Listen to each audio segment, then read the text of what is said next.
June 10, 1944. The morning mist drifted low over the fields of Normandy, soft and gray, the kind of fog that blurred the lines between land and sky. Beneath it, engines rumbled. Steel beasts waited in the half-light. Panthers, tigers, half-tracks, each crouched under a web of branches and netting, their exhaust forming pale ghosts in the air. The smell was sharp, diesel, oil, and wet earth. Around them, soldiers of the Panzer Lehr Division prepared to move, wiping dew from their periscopes and checking fuel gauges that already hinted at unease. They were the best Germany had. Every man had been hand-picked, every machine the latest model. The division had been formed a year earlier from veteran instructors. The Lehr meant demonstration, or teaching. They were supposed to embody the perfect armored force, precise, mobile, unstoppable. And now, 1 week after D-Day, they were being unleashed. Their commander, General Fritz Bayerlein, studied his maps inside a camouflaged command truck near Le Mans. His orders were clear: drive north, strike the British around Caen, and crush the Allied bridgehead before it could grow. The enemy was still pinned near the beaches. The moment was critical. Bayerlein was confident. His tanks were armed and manned, his crews eager, his communications intact. But as he traced the red lines of advance, he noticed one thing missing: confirmation of the fuel convoys. He asked for them over the radio. The answer came back uncertain. The trucks were on their way, the staff said. Just delayed? Bayerlein frowned. The Panzer Lehr could not move without fuel. Its 200 tanks, 600 half-tracks, and 4,000 trucks would devour gasoline by the ton. The slightest delay could stall the offensive before it began. But time was everything. At 0600, the order went out. Engines roared to life. The columns began to roll.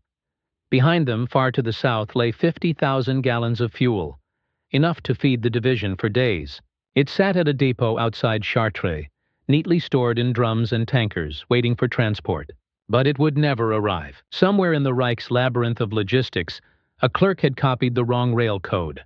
The shipments were sent to the wrong depot, 30 miles away. When the trucks arrived, there was nothing there. They radioed for clarification, but by then, Allied fighter bombers were prowling the skies. The moment they started back, the typhoons came. The road erupted in fire. By noon, the fuel that was supposed to keep Hitler's most powerful panzer division alive was burning in French ditches. The men in the tanks didn't know yet. They rolled forward through narrow lanes lined with hedgerows, the sound of engines echoing like thunder through the countryside. The air smelled of exhaust and the sea. Above them, contrails laced the sky where Allied aircraft hunted unseen. The crews joked quietly over the intercoms. Most were veterans from the Eastern Front, hardened and confident. "We will teach the Tommies to fear us again," one commander said. But a few hours later, as their columns reached the first staging points, the joke ended. The gauges on the dashboards dropped toward empty. Fuel trucks were supposed to be waiting. There were none. Mechanics siphoned what they could from staff cars. The march slowed. Men began to walk beside their tanks to conserve what little remained. The proud Panzer Lehr, designed to strike like lightning, was crawling. In Berlin, the propaganda ministry mocked the Allied invasion. Newspapers called the landings a ridiculous display of overconfidence. Radio broadcasts promised that the steel fist of the panzer divisions would sweep the invaders into the sea within days. German civilians believed it. So did many soldiers. The idea of defeat on the Western Front was unthinkable. The Wehrmacht had faced worse and triumphed. But beneath those boasts, the machinery that kept the German army alive was cracking. When fuel vanished, the illusion of power did too. If this kind of story grips you, a quick click on the like and subscribe button tells us to make more of them. By June 12th, Bayerlein's lead elements were running dry. Radio messages came in faster. Fuel finished, stopped. Truck hit by Jabos. Fighter bombers. Request resupply immediately. But there was no resupply. The depots had been hit again. Allied aircraft ruled the air.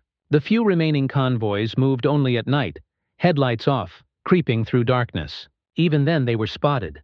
The Allies had radar now, and the Germans no longer did.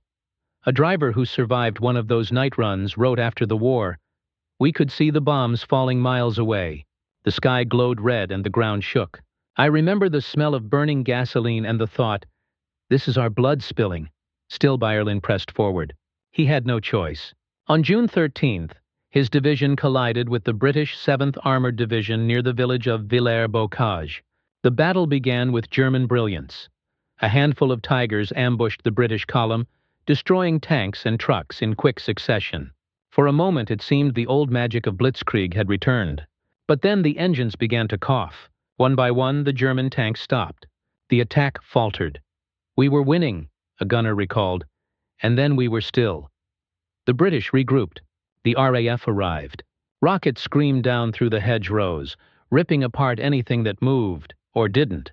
By evening, the fields were burning. The Panzer Lehr had held its ground, but at a terrible price. Dozens of vehicles destroyed, hundreds of men lost, and almost all of the division's remaining fuel gone. The irony was bitter. The Wehrmacht's greatest armored division had been designed for mobility, yet it was now trapped by its own weight. A single Tiger tank could consume more than 400 liters in 100 kilometers. Even the smaller panzers drank twice what a Sherman did. Germany's industrial base, strangled by Allied bombing, couldn't keep up. Synthetic fuel plants were failing. The Ploiești oil fields in Romania, once Hitler's lifeline, were burning after repeated American raids. Panzer Lehr's supply officers did the math and realized the truth. If the division kept moving, it would run itself to death. Byerlin sent message after message to headquarters. Urgent, fuel. Critical, no reserves. Each reply promised help. None arrived. His men scavenged. They drained captured Allied trucks, tapped into civilian stores, and even stripped gasoline from the tanks of wrecked aircraft. It wasn't enough. Meanwhile, the Allies were learning the opposite lesson. Their entire invasion depended on fuel, and they treated it like gold. Behind the beaches, the Red Ball Express, the massive truck convoy system, moved day and night, delivering more than 1 million gallons a day to the front. Each American truck carried a white star painted on the roof to keep friendly planes from attacking. German supply drivers, hiding under trees, watched those convoys with envy. One later said, their fuel seemed endless. Ours was a rumor. As June turned to July, the Panzer Lehr was exhausted. Its vehicles lined the roads like broken ribs. Mechanics worked through the nights to keep a few tanks alive. They cannibalized engines, shared batteries, replaced fuel pumps with parts from farm machinery. The division's movement maps showed progress measured not in miles but in meters. Then came the storm that ended it all. On July 24, 1944, the Americans unleashed Operation Cobra, one of the most devastating aerial bombardments of the war. More than 3,000 bombers filled the sky over St. Lo. In less than an hour, they dropped nearly 8,000 tons of bombs. Panzer Lehr was caught in the center of it. The earth opened. Tanks were flipped like toys. Trucks vanished in flashes of light. Byerlin was buried alive when his command post collapsed. He clawed out with his bare hands. When the dust cleared, what he saw was beyond comprehension. His entire division was gone. Hundreds of men dead or missing. Tanks buried in craters. Horses and men scattered together in heaps. It was the end of the world, one survivor said simply. There was no fuel left, no communication, no cohesion. The once mighty Panzer Lehr Division had ceased to exist as a fighting unit. In the aftermath, Byerlin surveyed the ruins and sent a final message to his superiors. Lehr Division destroyed by bombing. His words were clinical, detached, but inside he knew. It was over. As the survivors fled east, they joined a tide of broken machines and broken men. Along the roads lay the carcasses of tanks that had been destroyed not in battle, but by abandonment. The air was filled with the smell of burned oil and the low crackle of fires that never went out. The division that had once been the spearhead of Hitler's armored might now moved on foot. Drivers carried their own jerry cans, praying for a few liters. A few trucks rolled on fumes, engines sputtering. We were walking beside ghosts, a German infantryman wrote. The tanks were our ghosts. At the same time, the Allies were racing forward. Operation Pluto, pipelines under the ocean, had begun pumping gasoline directly from Britain to Normandy through flexible undersea pipes. It was an engineering marvel. 2 million gallons a day flowed beneath the channel. One British engineer called it a straw reaching across the sea. That straw became the lifeline of victory. The Allies never ran out. The Germans, meanwhile, were collapsing everywhere. The fuel shortage that crippled Panzer Lehr spread across the front. Tanks meant for counterattacks sat idle. Air squadrons that might have defended them couldn't take off. Hitler blamed cowardice and treason, but the truth was mechanical. His empire was out of breath. By August, the Falaise pocket closed. Tens of thousands of German troops were trapped. Among them were the remnants of the Panzer Lehr. They fought with rifles, machine guns, and grenades, but their tanks stood silent, engines cold. When the order came to retreat, they blew up their remaining vehicles to keep them from capture. "It was like killing our comrades," one crewman said later. "We had cared for those machines as if they were alive." The roads to Falaise became graveyards. From the air, Allied reconnaissance films showed a black ribbon of wreckage stretching for miles. Trucks, tanks, horses, guns, all twisted together in a single metallic scar. The smell of gasoline hung over it for weeks. Those who survived the pocket staggered east toward Germany. Fewer than 1,000 men from the Panzer Lehr remained.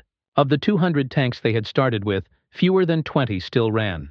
The division that had once symbolized the perfection of German warfare was gone, undone not by enemy genius, but by a fuel truck's paperwork. Captured officers later struggled to comprehend what had happened. One said to his American interrogators, "You won with oil." Another put it more poetically, "We fought with steel and courage. You fought with wheels and fuel. Steel and courage rust. Fuel keeps moving." For the men of Panzer Lehr, the defeat was personal. Many had spent their lives mastering armored warfare. They had been teachers, instructors, experts in motion. Now, stripped of their engines, they walked through Normandy as prisoners, watching Allied convoys rumble past with an endless supply of gasoline. "It was humiliating," one wrote, "but also awe. How could one nation have so much?" That awe turned to reflection. Some found unexpected kindness. American guards shared cigarettes and chocolate. British soldiers gave them tea. A German sergeant later recalled, "We were fed better as prisoners than we had been as soldiers." For men raised on propaganda that painted the enemy as monsters, it was a revelation. Bayerlein himself was captured the following year. When asked in interrogation what had destroyed his division, he didn't hesitate. "Fuel," he said, "always fuel." He explained the chain of failure, the lost shipment, the air attacks, the logistical collapse. "A simple mistake," he called it, though he knew it was more than that. It was the symptom of a dying empire. Historians would later study Panzer Lehr as a warning. Blitzkrieg had changed warfare in 1939, but by 1944 the world had changed again. Wars were no longer decided by speed alone, but by logistics, production, and control of the skies. Germany had built the most advanced tanks on Earth, machines of brilliance and power, but they had built them on a foundation of scarcity. Each one was a masterpiece that consumed more fuel than the Reich could afford. The Allies built simpler, cruder machines, but they built them by the tens of thousands. For every Tiger that stalled, 5 Shermans advanced. For every German tanker destroyed by air attack, 10 Allied convoys rolled on. Quantity had become its own kind of quality. After the war, the legacy of the Panzer Lehr lived on not in glory, but in caution. Military academies studied its fall to understand a truth that transcended battlefields. Mobility without fuel is illusion. The great armies of the Cold War learned to count fuel before counting guns. The NATO pipelines that later crisscrossed Europe were, in a way, the grandchildren of Pluto, the proof that logistics had replaced legend. For the survivors, memory lingered in smaller ways. Some returned to France years later, visiting the fields where their tanks had burned. A few found their old machines still rusting in the hedgerows, half buried under grass. One veteran said he touched the cold steel and felt as if he were greeting a long-lost friend. "It was beautiful once," he said, "and now it sleeps." Today, farmers in Normandy still uncover relics. An engine block here, a tread there, sometimes a rusted jerry can marked Wehrmacht. Most are empty. The soil has long since absorbed their contents, but when you open one, a faint smell of oil still rises, sharp and ghostly, the scent of a war that ran out of breath. The Panzer Lehr Division had entered Normandy as the embodiment of Hitler's vision, modern, mechanized, and ruthless. It left as proof of his delusion. A single fuel error multiplied by chaos had turned Germany's sharpest sword into scrap. And in the end, it wasn't fire or fury that destroyed it, but something invisible, silent, and simple: fuel, or the lack of it. A simple fuel mistake destroyed Hitler's most powerful panzer division. And across the quiet fields of Normandy, where the engines once roared and the hedgerows shook with thunder, only the wind remains, soft, steady, eternal, whispering through the grass where steel once stood. If you believe these forgotten stories need to be remembered, subscribe to WW2 Action. By joining us, you help keep this history alive. Now tell us, what is your single biggest takeaway from this entire story? Share it with the community in the comments below.